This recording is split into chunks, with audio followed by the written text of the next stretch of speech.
Hi, I'm Sarah, and if you're seeing this video, there's no doubt I'm the perfect candidate for the job. One of my hobbies is going abroad, but wherever I go, I like being a traveler instead of a tourist. A couple of years ago, I traveled to the north of Morocco, and last year, I traveled around Europe during 1 week.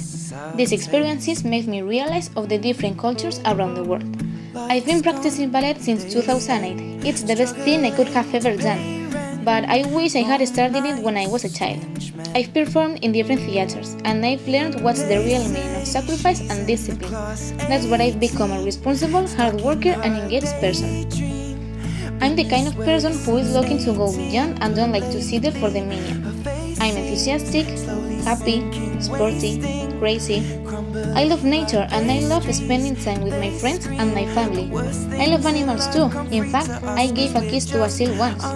This is me in 1 minute. Can you imagine what would I be at the job?